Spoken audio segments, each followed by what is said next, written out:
मध्ये अनेक गोष्टी आपल्या समोर झाल्या, पण ज्याचा उल्लेख झाला की कोर्ट म्हणून आपल्याला जास्त काळ काम करायला लागले आणि आम्ही सगळे आपल्या समोर येऊन आमची बाजू मांडायला लागलो.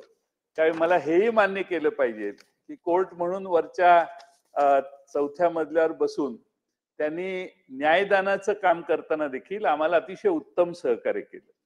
कधीही त्यांच्या बॉडी लँग्वेज मध्ये, त्यांच्या बोलण्यामध्ये कधीही दुजापणा आम्हाला कधी दिसला नाही. उलट आम्ही साक्ष देताना जे बोललो त्याच्या दुरुस्त्या करायच्यासाठी देखील ते मदत करायचे. त्यामुळं फार संयमी असं काम त्यांनी केलं आणि त्यांनी निकाल असा दिला की अजून सुप्रीम कोर्टाला त्याच्यावर निकाल देता आलेला नाही.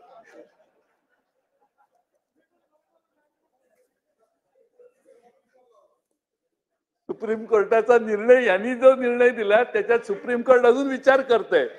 एक जज, एक चीफ जस्टिस घरी गेले सुप्रीम कोर्टाचे, त्यांनी त्याला हात लावला नाही, त्याच्यावर भाष्य केलं नाही. पण एक मी तुम्हाला आभार मानले पाहिजे, काय का असे ना, त्यावेळी कोणाची बाजू चांगली कोणाची बाजू, तुम्ही कोणाला डिस्क्वालिफाय केलं नाही.